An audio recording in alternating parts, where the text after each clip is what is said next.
Welcome to Eye on the Illini. This is Mike Kegley here with Matt Stevens. We're going to talk a little bit about Illinois Athletics State of the Nation. That was a presentation that Josh Whitman gives to the Illini media. He does it every year, the last week of June, and it's a fantastic event to go to. I was unable to attend this year for the first time in Illini guys' history that I didn't make it up for that. Which is disappointing because that meant I didn't get it Papa Del's, I didn't get a Lil Porgies, and I didn't get monocles. So that was a sad few days here down in Texas. But I got a couple things. First off, Matt, I don't care what anybody says. You know, we try to kind of call it the way we see it. Mm-hmm. And I got to think that when Josh Whitman is sitting in his office, knowing that he's hired Brett Bielema, Brad Underwood, and Shauna Green, he's got to feel like he's on a pretty good roll. Now, I don't think he's the type of guy who's going to walk around with number one signs and that type of thing, but you have to think from a success standpoint, this is probably as high as Illini sports have been across the board, possibly in my lifetime. I mean, they're certainly rivaling what we saw with White and Hinson. Yeah, I don't think. I think when I think you're right. I think you could go to Mike White, you could go to John Makovic, and Lou was still there. But women's basketball wasn't what it should have been, right? And so if you're going to go to the trio, yeah, I mean they have the trios championship right now. And if volleyball was going. Title. Yeah, if volleyball was going, holy cow, they'd be cooking even hotter right now because you see what like Nebraska does with volleyball. They make unbelievable amount of money off of that. Right. And there's, and what volleyball used to be, what I would say like 5-6 years ago, yep. U of I men's golf has been and is now. Right. Like, so there is non-revenue sports that Whitman can hang his hat on as well. And so, yeah, I think from an era standpoint, in terms of if you were to judge athletic directors, and a lot of fans do, simply by the coaches that they hire, I mean, Whitman's doing pretty well. I found it interesting, if we're getting into it, like one of the first things that was mentioned was this non-compete clause that they have with 7 of the coaches, which is kind of Josh Whitman's reminder to the media to express this throughout the public, which is kind of our job. Hey, I'm not getting run over on every contract negotiation I've ever done in my life. Like, I make them sign this, right? And I don't know if fans really even care if they get run over. Like, if he gets run over and Whitman and Underwood and Shauna get everything that they want, as long as Bielema, Underwood, and Shauna get everything that they want, as long as they're sticking around. And they've made the point that these non-competes make it very, very difficult for them to leave. I have kind of done a 180. I told this to our boss, or my boss, and your partner, Larry Smith. I've kind of done a 180 on this. Eventually, I kind of rolled my eyes at the non-compete, which was, yeah, but you didn't put anything in there that says, and what happens. Legally, there's a reason for that, and I think that they're trying to avoid, because like that's the nuclear bomb. And Illinois would be in a very, very good position. They'd have to hire a new coach. But if like say Brett Bielema wants to coach in the Big Ten ever in his life, now he said he doesn't, but let's assume that like he tries to make that move, you then have to hire a new football coach. But guess what? It's very, very unlikely that place he wants to go to will have him either. So you've nuked that place, and you just got to go find a new head coach. So they've made it very, very difficult for Josh Whitman's career to not end with Brett Bielema, Brad Underwood, and Shauna Green being in those positions. And that's, if you're looking at it from strictly a fan's perspective, if I don't care about money, I just want my teams to be really, really good, then he's probably doing the right thing. Yeah, and I got to be honest with you, I don't care about money. I just want the teams to be good.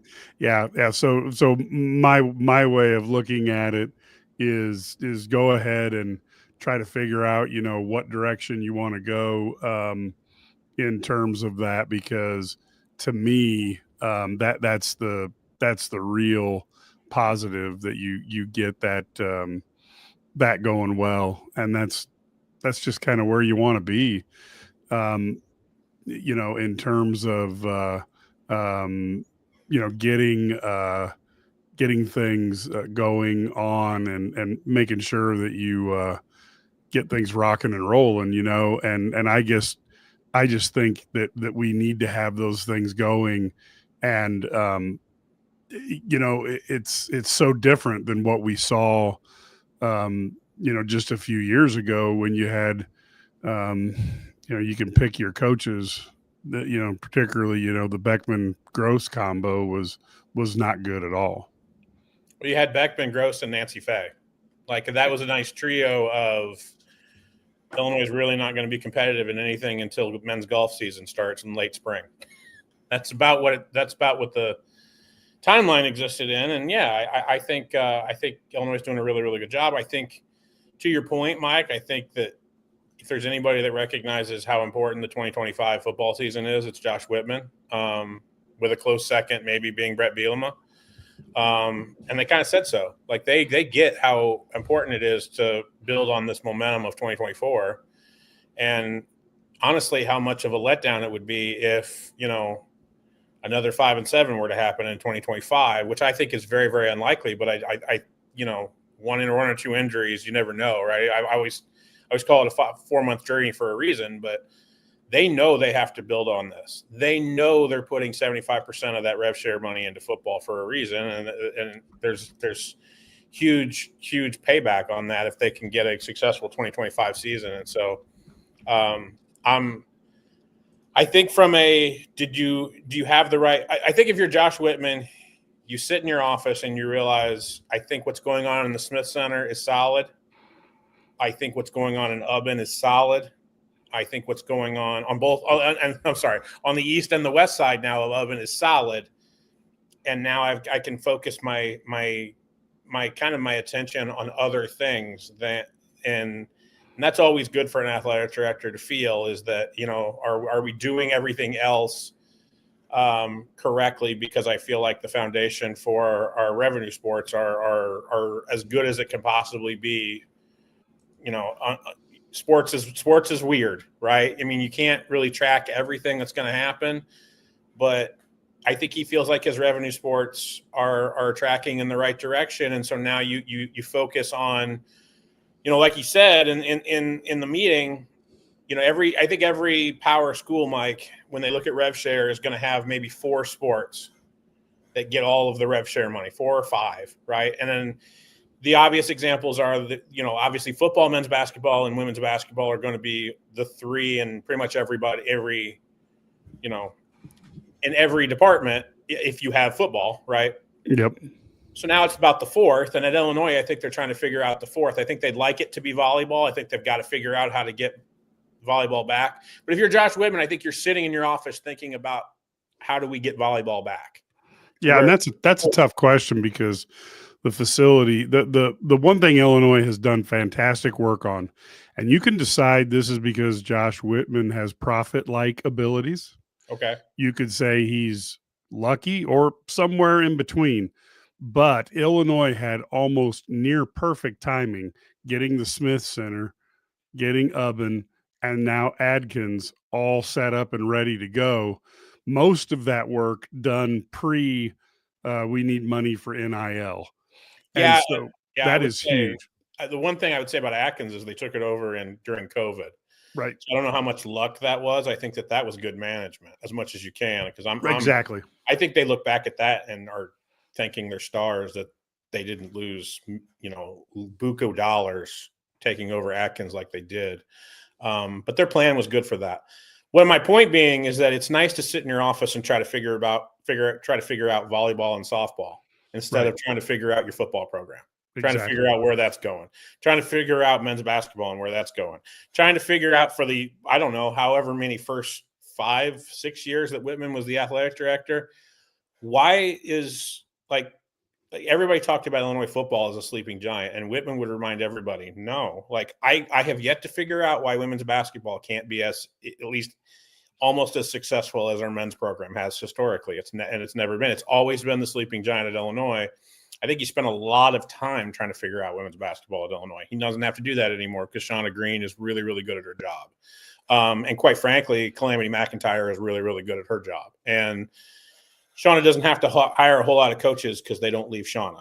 And there's a reason for that. So, and Brett Bielema doesn't have to hire a whole lot of coaches because they don't leave Brett Bielema. There's a reason for that. And so, I think he likes where his 3 revenue sports are. And then at Illinois, it's trying to figure out that 4th. Who do we give how do we figure out how to make this 5% of our revenue probably in this 4th or 5th, in these 4th and 5th sports competitive at the power conference level? It's a nice problem for Josh Whitman to have right now because I think he has said in the meeting, I ride with the guy at the Smith Center and I have, 100% confidence in what he's doing over there. And I think the same sentiment could be said for what's going on at Ubben on both sides, the left and the right side, meaning men's and women's basketball. I think he feels the exact same way.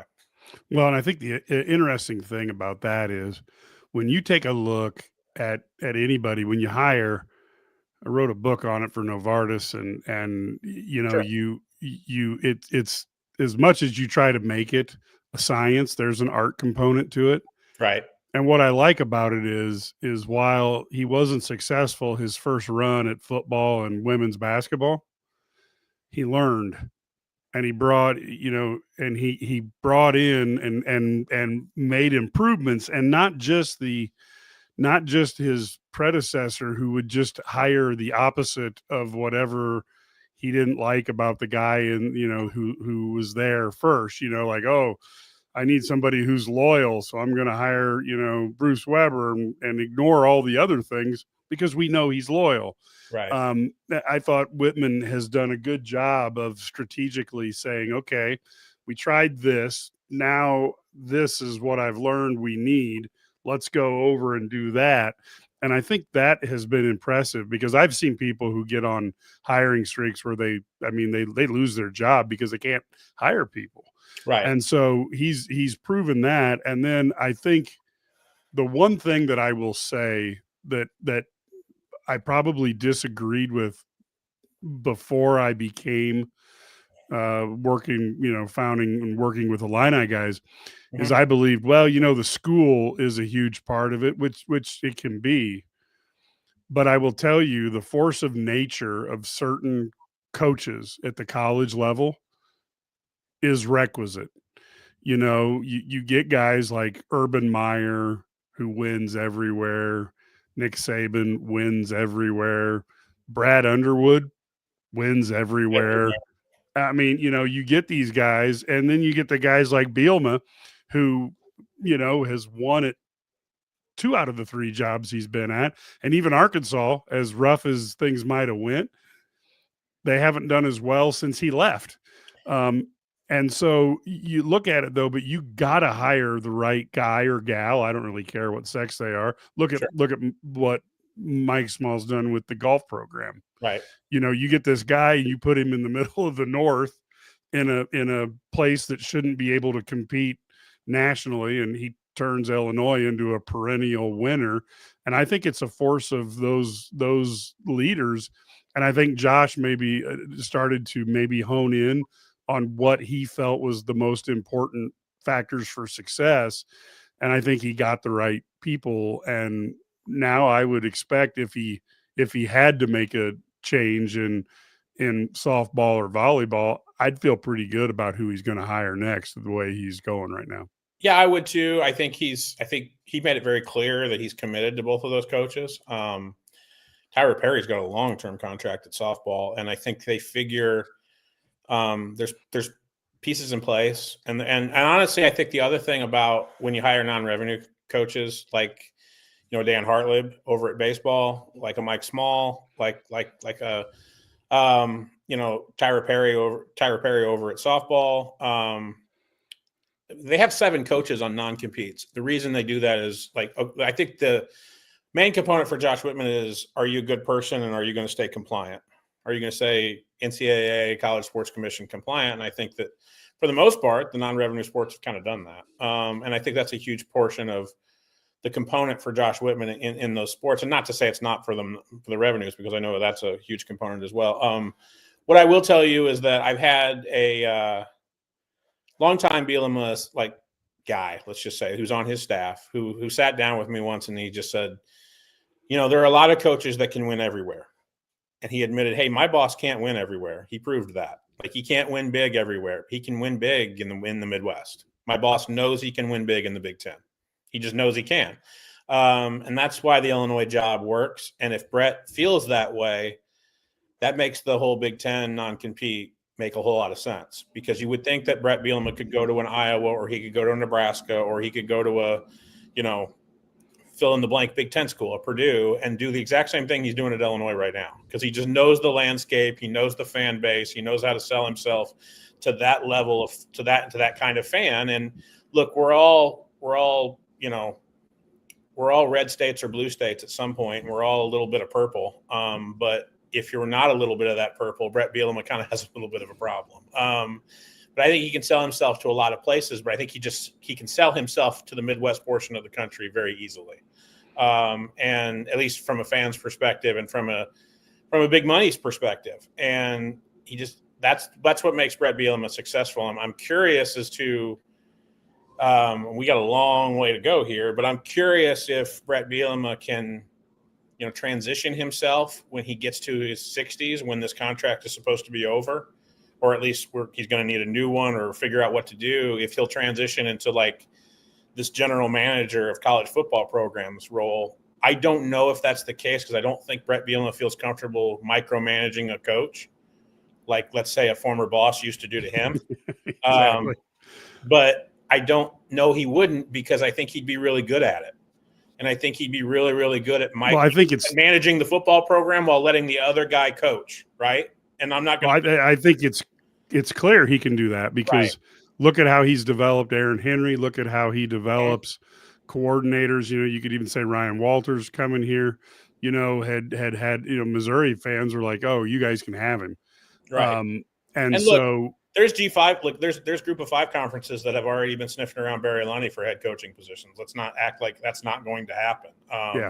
So, yeah, I agree. I think but I also think Brett Bielema knows like what the recruiting strategies work for Illinois. And I don't know if Johnny coming in here after Brett Bielema is going to know that right off the hook. I think the one thing that Walters would tell you now is that he didn't realize how difficult it was going to be to recruit to Purdue than it was for that program, for that football program, for that area, for the athletic department, and everything he was asked to do. And Brett warned him. Brett Bielema knew how difficult it was going to be to recruit to Illinois. And he warned him, right? Right. And look, man, he knew coming in December 2020, look, the recruiting success is just not going to be there right away. At Illinois, and he had to work his way around it, and he's done that. So, I think Josh Whitman made it very, very clear that his legacy, I think, as an athletic director, will be allowing Brett Bielema, Brad Underwood, and Shauna Green to establish their legacy at Illinois and not have them jettison somewhere else. I think that's the first athletic administration in a long, long time at Illinois where that's been the goal. I always think there's always been this little bit of arrogance at Illinois that, well, if that guy wants to take a quote unquote better job, we'll just go hire the next dude. And that put Illinois in such a caveat position for over a decade, because you were searching for the next Bill Self, and you were searching for the next John Malkovich, and you were searching for the next Teresa Grinch. And when they all left, and everybody kind of looked around and went, oh, that's not the same person when you brought in the next person. And I think that Illinois, Josh Whitman kind of said it in the sense of, Mike, I think you and I will both agree that in the last 4 or 5 years, college sports has had a lot of chaos. I like it. I tend to like the chaos a little bit more than other people. But Illinois has kind of steered into trying to find consistency and trying to find continuity in a college athletics era that has been murked in chaos. Not a bad yang if you're not a bad zig if you want to if everybody's zigging, it's not a bad zag for Illinois to kind of turn into the skid essentially and say, hey, we want to go into consistency. We want to have the same people. We believe in what they're doing. And The one thing also I'll say quickly, and I'll turn it back over to you, is that one of the things I've respected about Josh Whitman more than anything is that if you look at the three hires that he's made in non-revenue sports, Brett, Brad, and Shauna, I think it would be accurate to suggest that Whitman also, I think too many athletic directors, and I totally believe this, make it seem like it's an election among the fan base. And like, okay, how do we win the press conference? By hiring this person, right? Well, if he'd have done that with football, Brett Bielema would not have been the hire. No, he would not have. And if he did it with basketball, Brad Underwood's probably not the hire, because I think a lot of people in Illinois didn't think Brad Underwood was gettable at that time, right? But I got to be honest with you. When he walked in the door, most Illinois fans were like 2 thumbs up. Well, no, they approved it, but they didn't even think he was on the ballot, right, because they were so beaten down by the last decade that they didn't think they could get a Brad Underwood, right? Right. And then in women's basketball, you're sitting there and you're going, God, I just hope we get somebody. And I don't think Shauna Green was on their radar, because Shauna Green doesn't do anything but go to the NCAA tournament at the group of 5 level. So why would she come here, right? And she can get a better job than this. So she might not even been on the ballot. And I think there were a lot of other, let's just say, local people that might have been on the radar a little bit more, that wouldn't have been as good, right? And so Josh Whitman has been very specifically with the football hire of Brett Bielema. I remember that night where, look, if I had a lot of people go, Matt, I don't know what you think you're doing reporting that, because I just don't think it's going to be Brett Bielema. And then we all woke up and Illinois was in State College, Pennsylvania, and Brett Bielema was shaking Josh Whitman's hand. And I kind of thought there's a lot of people that were thinking it was going to go another way. And the reason they thought that was, oh God, don't hire this retread who just got fired at Arkansas, and he's kind of an arrogant, you know what, and like he doesn't really appeal to us, and like this is just another retread kind of thing of hoping to make a splash. And I think that Josh Whitman saw something different. And I totally agree with that. And I think that, again, if he'd used the election of like, oh my God, I want to go win the press conference, I don't think Brett Bielema is your choice. And I think that Josh Whitman's always been, and I've respected this the most about him, he understands the fan base doesn't get to go to a firehouse and elect the football coach or the basketball coach or, the baseball coach. That's not how this works, folks. Like, I'm making this decision because I think it's what's best for you. It's the broccoli decision. I need you guys to eat this program needs to eat some broccoli before we enjoy dessert. And I respected the hell out of the Brett Bielema hire, because I thought it brought Illinois back to its roots, which was, we're going to play Big Ten football no matter what the conference decides to do, expansion wise. We're going to play Big Ten football, and we're going to have somebody that knows how to manage a Big Ten football program. And like I said, that longtime Bielema guy who's on his staff told me, I don't know if Brett Bielema would work everywhere in the country, but I know he works here because I've seen it work in places like this. And I tend to agree with him. And I think that also you got the sense from the 4 hours with Josh Whitman that we had on Thursday. I shouldn't be admitting to you this, my boss, Mike Cagley, but I missed the first 20 minutes and I felt really bad about it. And then I realized we had 3 hours and 30 minutes left to go. And I didn't feel so bad. But he made it very, very clear that his relationship with those 3 coaches, specifically Brett, Brad, and Shauna, are integral in why Illinois is having success in all 3 of those sports. His ability to not micromanage, but also give every kind of support that he can and help that he can to those 3 individuals, it magnifies what they can do in their offices and on the practice floor and in games. And I give Josh Whitman a lot of credit for that, because he's even in this budget crunch that they're showing, and you can talk maybe more about this from a business standpoint. He has been able to give them as much support as he possibly could, and knowing that it will pay off for him big time. And I think that it has. Yeah, I think one of the key things, and I don't think people really understand this. You think about it in times of change at work, company comes out with a new program you're supposed to use when you deal with customers, or they change something. people are like, and if they have the opportunity to stick with the old program, they will. And so change is hard. And what I see Whitman doing is leaning into the change, saying, you know what? And I think he's astute about how he's chosen to do this, but he knows that most Illinois fans, and I would assume people inside the DIA don't like the status quo, that Illinois stinks and Right. Illinois has been on the bottom. So he's leaned into change and said, we're going to take advantage of this disruption and we're going to move up the charts. Meanwhile, some of the people above us are going to be grousing about how the good old days were the way it should have stayed, et cetera. And while these people are ruminating on the past, he's looking at the future. And I think that's probably one of the key things. And if you're in any type of management job, the people who win in management and the companies that win are the ones that while it's high change and it's stress and it's a lot of work, they embrace it and figure out how they're going to move forward. And they don't waste a lot of time worried about what the past used to be, because as Coach Dick has said, the past is for cowards and losers. Right.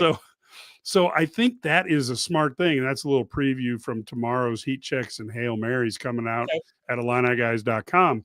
Cool. But I think that's really a key. And then I think, the other thing that people can really, they should probably pat Josh on the back for is they are winning on the field now, whether it's football, men's basketball, golf, women's basketball. And when you're winning on the field, that means your ticket sales are up. That means you're going to have that revenue that's so darn important, to be successful. And when you look at it, if you would have told me that, the football season tickets would sell out, over 43,000 season tickets have sold out. I mean, come on, that you got to go back to 30 years. Mike, it's funny you mentioned that, because that was one of the things that Whitman mentioned off the top of the bat was football ticket sales, and the historic nature of selling out season tickets months before the season starts. I've been at other places where I haven't even written that in my newspaper notebook when Auburn puts out the release every year that our season tickets have sold out, or Mississippi State puts it out that our season tickets have sold out, or quite frankly, when Illinois basketball or Purdue basketball, when I've covered them, puts out that our season tickets have sold out. I'm like, yeah, okay, cool. Yep. I mean, those press releases, I always call them of hey, there's no problem here, press release, because quite frankly, if that had not happened, there would be a huge problem. But at Illinois, I admit, I hold my hand up and go, I have severely underestimated what that has meant to not only the hype surrounding this 2025 season, but just the importance of, when I was a kid in the early 90s, they would sell out with Makovic, but it would be right of the day of the game. They weren't selling out season tickets. They still weren't even selling out season tickets. It's why I've called I've said it, but the passive aggressiveness toward football in terms of season ticket sales has always kind of been there my whole life. But he mentioned the season ticket sales numbers as a huge indicator as to what's going right, in the Smith Center and what's going on, in that football program under Brett Bielema. I admittedly have underestimated it, because I just kind of have always been places where it's been a no duh. You know what? I admit it. At Illinois, it's not a no duh, and I underestimated it, because I think it is a huge, big deal. And I think that's also another reason why they know that 2025 is such a critical season on the field, because if they can continue to get this momentum to where 2026 season tickets are sold out, and you just create this, you create this momentum of which fans are now budgeting their money come spring to buy those season ticket allotments. We know in April we're going to have to spend this to buy our season tickets. That's going to be part of our family budget. That's not huge thing in this economy, and if Illinois can figure out a way to do that, then I think that's a huge, huge reason why football programs turn on a dime, and it's got the potential to have happening here in Champaign-Urbana, and that's a major reason why. Well, and again, I look at it, that opens up the revenue, that creates the fund. The basketball program, again, people want to take that for granted. but John Gross ran that thing down, and Brad Underwood had to deal with 2 years of caca um, to turn it around. And you could take a look at Underwood's year by year performance, and you can see how rough it was. Because it's only 2 years of his career he's ever, had rough years, even remotely rough years. So it turned that around, and now the basketball program is over there cranking out like people expect Illinois basketball to do, and you put that with the football program. Again, it's hard. Look, folks, if I had problem, and people who know me, been around me for a while, they know that, like, my dad and I, I hate to be like Bill Simmons here. He talks about his discussions with his dad, but my dad and I, we couldn't talk about Bruce Weber, because the day he was announced as coach, I was depressed because I knew there was no way Bruce Weber could recruit at the level necessary to be successful. Right. And I was the only person. I'm telling you that when D Brown, when he would, the year, his senior year, when he went pro, the year after the 2005, so it'd be 2006, I was posting on boards at the time that you needed to let Bruce Weber go. And at that time, he had like a 88% winning percentage or some ungodly percentage. And everybody said I was nuts. So I will tell you, when I think things are bad right now, I feel like we are back in the era of and I'm going to go back to about 1984, because you were coming off that. You're coming off. Yep. Yeah. Thank you. Great. Nice, Matt. So no problem. Yeah. No pay for you this week. Again, folks, when you can be over 40 years old and be the youngest person on your staff, it's so cool. It's cool. Really everywhere cool. else in the world, you feel old, and then you come on and you talk to your colleagues and your bosses, and you feel like you're 25 years old. So I need Grecian formula. Go ahead. I just shave this off, but like 1983, you had the incredible Rose Bowl season. Mm-hmm. Then you had the 83-84 basketball season that was so incredible. Mm-hmm. And you went through a 5-year period there. And I'm not saying, I don't know that Mike White had the discipline that Brett Bielema does. We're going to find out. But that was a 5-year period. Yeah. I mean, that was a 5-year period that it was fun to watch. And I suspect that the football team will be better the next 5 years than they were from 85 to 89. Now, so it's a hell of a debate, because I think Brett Bielema wins it, because I think he's made less appearances at Cam's than Mike White did. But I think that's the tiebreaker, because they both won a decent amount. That's what I'm saying. Yeah. But I do think, to your point, Mike, if we codify this whole part, I think the non-competes allow Whitman to believe that the legacy of Brett Bielema will be better than the legacy of Mike White. Because the Mike White era did not end very well. It ended in shame. It ended in scandal. It ended in 3-7. And I think that by doing what they've done with Brett Bielema's contract, Josh Whitman is almost intentionally trying to set Brett Bielema up for that to not happen. And so I think it's really, really good. I agree with you. I think one of the interesting things, again, just to codify this point, is that Josh understood what he had taken over in terms of football and women's basketball. And I think one of the great, maybe like barstool debates will be, which program was in a bigger ditch and bigger trouble when Brett or Shauna took it over. Who had a bigger, climb out of the ditch? I would argue that Shauna had a bigger climb out of the ditch, but it ain't by much.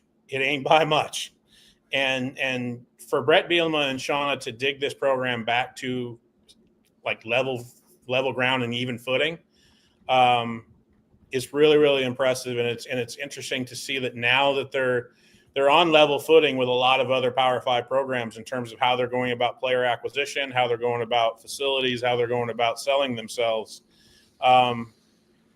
It'll be interesting to see where this goes from now. And I think that that's why Josh Whitman wants long-term contracts with those people, because again, Illinois is steering into continuity in an era of chaos. But that was the main part of what they were trying to present, which was we're going to be kind of steady Eddie in this world of chaos. And I think that appeals to, the older Illini fan. But they also know that they have some things that they have to do to kind of make sure that, those people are not going to be there all the time. They have to appeal to a new generation of Illini fans. And I think Whitman is starting to put people in place in order to do that as well.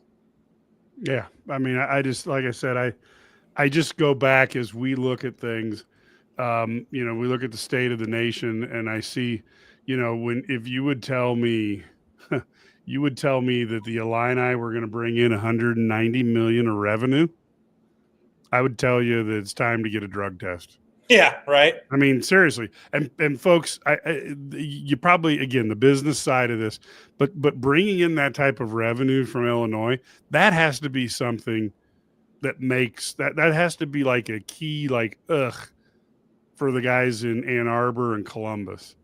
Now, that's not threatening their numbers, but they don't want to see Illinois starting to ramp it up. And they have to be looking at that going, I don't like that. Don't like that at all. And then when you see competent coaches in those key roles, right, and an athletic director who's putting the pieces together, again, Michigan, Ohio State, they're not afraid of Illinois. No. But they don't like what they're seeing. No. I mean, I think that, but who does like what they're seeing is the network partners. They like CBS likes Illinois. Illinois is a power when it comes to ratings because there's some big markets, and they're the one story that Americans love, the underdog. Oh, well, yeah. Because Illinois hasn't won big for generations. Right. So when you're wanting to see that happen, just like the Cubs, just like the Red Sox. Right. But also, like if you're NBC, if you're CBS, if you're Fox, you want that market base. I mean, and everybody kind of wrongly assumes that everybody in Illinois lives in Chicago, including some people that live at 1600 Pennsylvania Avenue. And that's not true. But the people that, Illinois does do really, really good ratings because they do have alumni in a lot of major markets, and they would like for Illinois to be good. Now, I also think everybody in the Biefeld building realized that if we continue this malaise, the Big Ten's going to wonder why we're even, here, right? And I think there are a lot of schools that look at 10 years down the road and go, is our conference going to eat us instead of us getting more money because our conference is expanding? And I think Illinois had that fear for a while, and I think they did something about it. And the way you do something about it, I've said this before, whether it's Major League Baseball that doesn't have a salary cap or a salary cap professional sport like the NFL or the NHL or even the NBA with their first and second aprons, you want to know how you make a lot of money as a franchise? Win a lot of games and go to the playoffs. Yeah. That's how you make money. Why do the Dodgers make all this money? Because they go to the playoffs every year. You know what I mean? And so that's why this happens. And Illinois kind of figured out, if we can figure out this football thing, if we can figure out this men's basketball thing, and then to a very, very smaller degree, if we can figure out this women's basketball thing, we're going to be all right. And we're also going to be very, very attractive to our network partners who give us a lot of money and make it a solid investment there. What I will say about this Whitman thing as we transition is I've covered 4 of these. And I told you this off the air, Mike. I felt like the first 3 were more informative, and the last one was an infomercial. This one was an infomercial because I think Whitman had a lot to sell. I don't particularly enjoy being the other side of the table that he's trying to sell, but I think he felt like he had a lot to sell instead of he had a lot to inform. And I think some of that, though, Matt, comes down from the fact that, the things are better now. I mean, when he was telling us about the debt a few years back, I mean, that was some scary stuff. Most people don't really follow those type of things, but that debt information, as somebody who's run multiple businesses or have to run, 70 sales reps and their teams, sure. You're looking at that revenue going, oh my gosh, how am I going to pay for this? How am I going to manage to do this? Am I going to be losing assets to generate the revenue because things aren't happening. Sure. And I'll tell you, where Illinois was when we first started versus now, I wouldn't have thought they could have done it this quick. No. Again, I call it like I see it, but man, they've had really, it just goes to show you how important football is to everything. Because once football started to crank a little bit, you start being able to pay your bills. You can see why Ohio State and Alabama put so much money and resources into those teams. I apologize. I need to be more specific. I don't find that to be selling. I find that to be like, here's what our numbers are. Here's where we sit. Telling us that they're a year early and paying off the university on what they borrowed during COVID. That's not selling to us. That's saying, hey, we're doing really well, and here's an example of how we're doing really well. Like, that's not selling. Selling to me is, Mike, and you and I both go on the boards pretty consistently. The first selling was whatever you want to call it, the ERA program, which is the ticket renewal program, the seat license program. They're selling that. They're selling that hard because they know it didn't go over well. I believe, but it never does. I mean, I'm old enough to be here. I had to listen to people in the 1980s talk about, well, Mike White comes in. Well, I was here during Bob Blackman era, and I shouldn't have to pay any more money. And as a young kid, I'd be like, you could, if you want Bob Blackman back, have at it, dude. I'll pay more money so I can watch Mike White's teams. Right. And I think that's Illinois trying to balance, the fan base that's probably like in your dad's, age group with fan bases that are in like maybe mine or even younger than mine age group. Like the ERA program went really well with 25 to 45s. Like it didn't go well for anybody else. And it never goes well for the white hairs.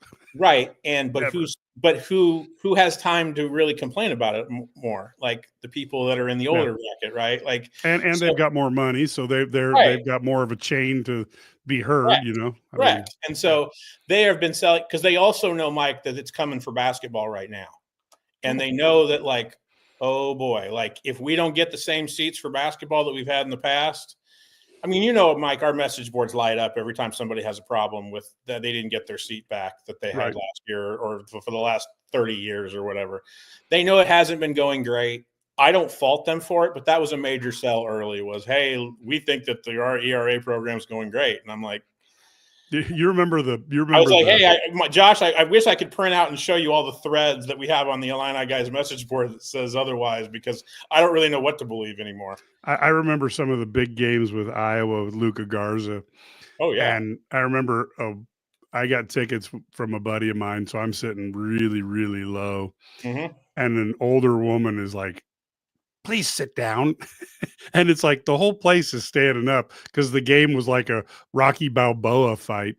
And I remember her telling her husband, she goes, it's just so loud in here. I don't like it anymore. And it's like, that's because we're winning. Right. Now, she happened to be about 80 and she's probably went to games for 50 years. But I remember the same thing back in the 80s when we were going there and you had Ephraim Winters and Bruce Douglas and Derek Harper. I mean, I'm even talking pre-Flying Illini. It was the same thing when they started to do that. And unfortunately, I think that is as inevitable as, as I get older, every time I get up in the morning, I'm surprised that I've managed to somehow throw my back out during the art of sleeping. It's just something that happens as you age. Right. I would. There's something to look forward to, Junior. Trust me, my parents are still alive. I see it almost on a daily basis. And you're talking to somebody that's 41 who already has kind of back problems. So I'm really looking forward to senior citizenship. Trust me, physically. Anyway, no, they're trying to sell that, and then you got to remember also, which I found this to be interesting. The last two have been kind of interesting in terms of these Whitman State of the Union addresses because he's now the chairman of the Division I Council. Okay. Yep. And that's a national position. That means you have to be kind of the voice of every Division I school and what we're trying to get accomplished here, right? So when Josh Whitman comes and talks to us, I almost see him as 50% the athletic director at Illinois and 50% this Division I chairman, council of the Division I chairman, chairman of the Division I council. Sorry. So I kind of almost see him as like a national voice. And I think that's a fair thing because no, I do. he's got, Yeah. and I have no doubt that the priorities are the Illinois job. Oh, I'm not But saying that, but he does have to watch what he says because of his position. Every word he says is going to go out to everybody. So if he says that NIL go stinks or what, whatever, everybody's going to hear that. And if he's supportive, they may not hear that as much, but it'll be out there as well. and there it is, because there was a major sell to the, let's just call it 15 to 20 media people that were in that room in the Byfeld building, along with myself, on the College Sports Commission, NIL Go, and basically this new system that they're trying to get off the ground. I didn't feel like it was necessary because I feel like this thing hasn't been even. We're recording this like literally days before July 1st, so it technically hasn't even been in effect, right? But I think everybody's kind of staked their camps. He gave us the model for how it's supposed to be. Work. Now we will see what happens. As Mike Tyson used to say, when you get hit everybody's got a plan until I hit him in the face. Right. So the bottom line is now we're going to see, how does reality match up with the plan? And Josh gave us what the plan was, and right. Now we wait and see. So, yeah, I just feel like my concern, and if I was an Illini fan, this would be my concern, is that, and I know, Mike, that you're going to shake your head on this, yeah, up and down, is I really don't want the University of Illinois, for the sake of compliance, to put themselves in a competitive disadvantage, because that has happened before. Oh, I totally agree. And I have a concern with Whitman that Illinois is veering in the direction of putting themselves in a competitive disadvantage because they have to be compliant with NIL Go and the College Sports Commission. I am telling you that when I hear Josh Whitman try to sell me on how the enforcement is going to be different with the College Sports Commission than it has been with the NCAA, because of the people they're hiring, like these assistant director of U.S. attorneys and these private investigators and all. And I understand all that. That is intriguing, though. It's intriguing, but Mike, I've covered enough enforcement. Like the guys that were working at the NCAA enforcement, they were retired police investigators, murder investigators. They were, retired U.S. district attorney. Everybody that basically, like, they were. I mean. And then from the last standpoint, they were all retired, but had extensive investigative, chops on their resume, right? They just didn't have that job. The NCAA wasn't going to be able to hire them away. But their staffing was an issue. And then he basically kind of said, well, and then we're going to hire these assistant district attorneys. I'm skeptical of, like, okay, yeah, you go ahead and you hire Robert Mueller, and then we'll see what happens. Like, because I know that person still doesn't have subpoena power, or those people still don't have subpoena power. So if you don't want to talk to them, you do not legally have to. And here's what I don't understand. The one thing I don't get is if you really wanted to put some teeth into any of this stuff, is why not go ahead and say, once you become an athlete, we get the opportunity, if we ask, to see your IRS, your taxes, and see your parents' taxes. That would get you pretty much an idea of who's receiving money, or at least it'd make people work a lot harder to cheat. But I've kind of come to the conclusion that since the history of mankind, if there's a way to get money, fame, influence, or power, if you have to cheat a little to get it, you will. So there's no way you're going to stop the cheating. No. And I'm not advocating that Whitman come up with a program that's going to. What I'm advocating for is that Whitman understand that I would prefer him to kind of be a public advocate of, we at the Illinois are going to evaluate the system and see how we can best work within the system the best we possibly can. Because that leaves some gray area too. We're going to work in the gray a little bit. Like, I mean, I'm sorry, but we've got big money people that we are not going to say, hey, don't do this anymore. We're going to work in the gray, right? Ohio State football and Duke basketball is not going to, for very long, they're not going to look at a 5-star defensive tackle or a 5-star point guard in Chicago and go, oh, shucky darns, we're out of dollars. Yeah. I guess they're going to University of Illinois. Right. It's just not going to happen. Right. So there's always going to be ways to get around the rules, and you're just going to have to figure out how to compete, because in America, it's, did you win? That's the first question that's asked. It's never the other things. Yeah. And even if you cheat to win, people get all aghast about it for a day or two, and then it's over with and you're still the winner. What I found interesting, because he didn't give a good answer to this, Mike, and I specifically asked him this, which is, and I'll let you kind of roll on this, but I asked him, I said, Josh, if you had to sit down right now with a big money person who would be considered, according to these rules, a third-party entity, okay? And I didn't say this name, but let's just throw out a name. If you're sitting down across from Shad Khan and you are saying, here are the new rules, Shad, this is what are you literally going to have a conversation with Shad and say, we're not going to let you do this anymore? Every deal that you do with an athlete is going to have to be, whether it's over $600, is going to have to be put into this commission. It's going to be investigated. If it's red flagged, you're not going to be able to do it. Like, how does that conversation go so that they feel satisfied that they're making a contribution to Illinois that is going to be, making Illinois competitive still? Because the system that we were living in, Mike, the Shad Khans of the world could have an impact. I can't imagine the Texas Tech AD having a conversation right now with Cody Campbell and going, my man, we love what you've done, but you can't do it anymore. Like, how does that conversation go? And his answer was, and you'll love this, you should donate like that. We're going to try to lean that person back to donating to the iFund.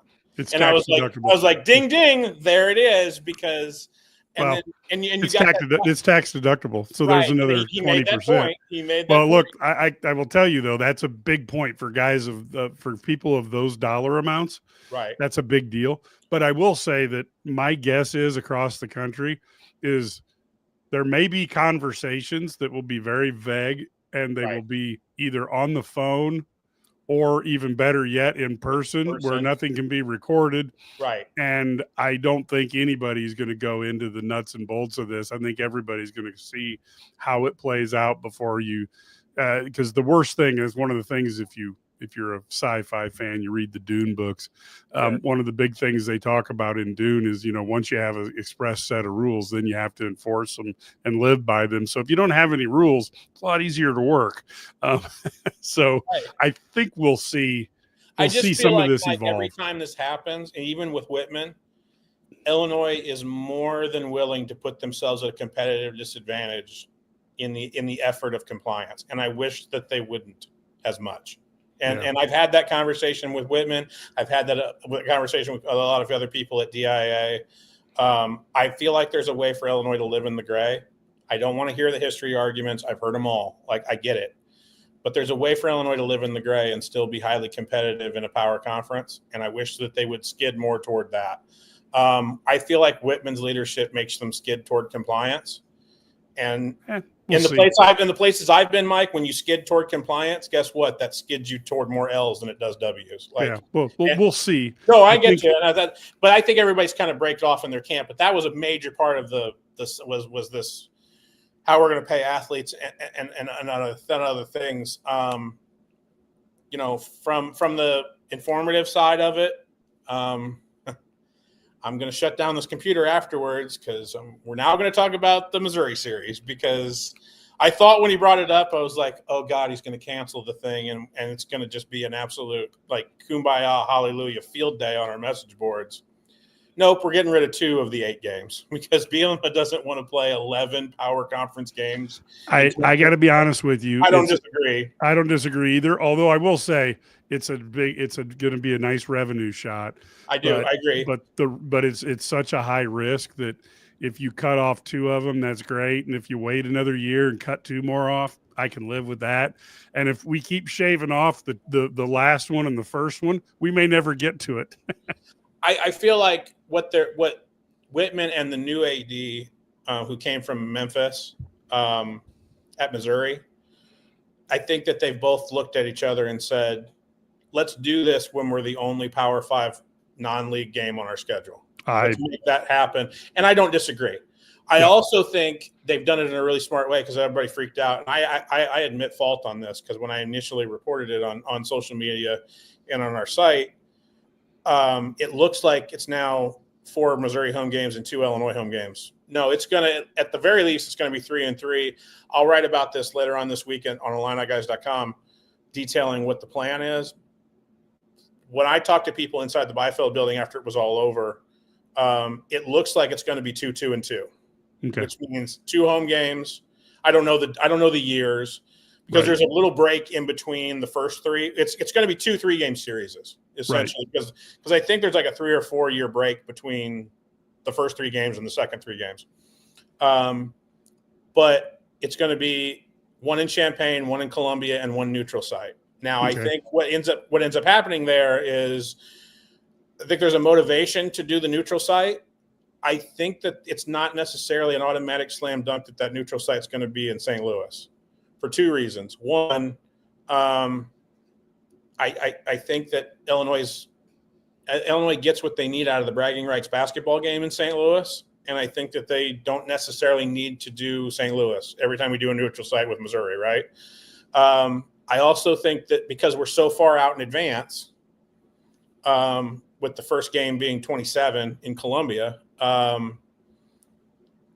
that would mean like the neutral site game could be 29. We're so far out in advance there. We could go to a different venue. I have heard, but then until we get a indication of when the Bears are going to build this stadium and where they're going to build it, let's assume it's still going to be at Soldier Field. If you do Soldier Field, you still have to deal with the Chicago Park and Rec system because they technically own Soldier Field. That can be kind of a pain in the butt, but I don't think that it would impact like the Bears. It just might impact Chicago Park and Rec schedule. Like you got to work around that. So there's a reason why Illinois, I think, in the last 30 years have played 2 games at Soldier Field. Let's just be real about it. But that's a possibility. I also think from the Missouri side, Arrowhead is a possibility in Kansas City. Oh, sweet. Simply because, and this is the opposite side, which is I don't think Missouri was all that thrilled about Kansas playing some of its home games last year in Arrowhead while they were redoing their stadium. Right. So I give Missouri a little bit. So I think Missouri would like to take a bite out of that marketplace again, and doing like those doing a neutral site game in Kansas City would do that, and being able to put it on like ABC, and that would be a big deal for them. So that's where I think that's going to go. I am in favor of the Missouri series. I think that pretty much every power conference opponent plays 1 every year. I'm not against playing 2, but I get the reason why you don't wanna. But I don't think. Like I get the argument of like next year we don't want to play Duke and Missouri. I would like to see Illinois get to a place in which they're not afraid to play Duke and Missouri at home. You know what I mean? Like that seems a little bit kind of like if you win 20 games over the next 2 years and then you've said, I don't want to do this. I would also tell you, though, that that's not just Illinois trying to weasel out of things. Missouri has also been in connotation of like, hey, we only want to play 1, 2. Like, exactly. And that makes sense because Missouri ends up, they're trying to do this deal with Kansas because they're not in the same conference anymore, and they'd like to play football with Kansas and like work that around and all that. So that was newsworthy. There wasn't a whole lot of other news. Illinois finally took my advice for the last 5 years, which is when and if she was ever done playing basketball, making Kendall Bostic some sort of public information officer or media relations person or media relations person inside or media relations personnel person inside your athletic department. And She's going to do the alumni job that Kevin Mitchell did for a long time and has left about a few months ago. She's been hired full-time by DIA, which I thought was I've been campaigning for that because I've said before that if you were a Fortune 500 company and you needed somebody to do, public relations, Kendall Bostic would be the person you hire. And maybe you can trick her into doing some basketball coaching because she might have a future there too. Yeah. I also think I think she's going to make one hell of a teacher, but I also think that she looked at teaching salaries across America and went, for the next first few years of my life, I'll take this salary with, a government potential working up to a government pension at the University of Illinois and set myself up. It's a really awesome move for Illinois. It's an awesome move for Kendall. Her dad does this for Purdue, believe it or not. Like Kevin does this at Purdue. He doesn't broadcast it, but he does it on the academic side at Purdue. And I think she's going to get a kick out of it. I think she's going to be really good at it.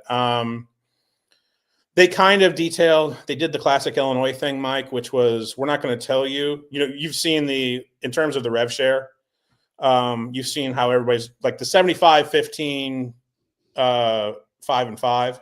Yep. For your 4 big money sports.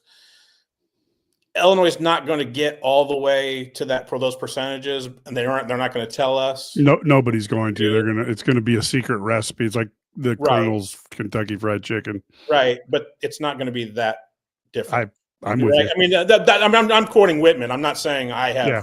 I had to go get that. Whitman's like, I'm not going to tell you exactly what the percentages are, but it's not going to be that far off. Like, yeah. It sounds like football, men's basketball, women's basketball, and volleyball are going to be those 4 at Illinois. And that makes sense. That makes all the sense in the world. And so that was informative.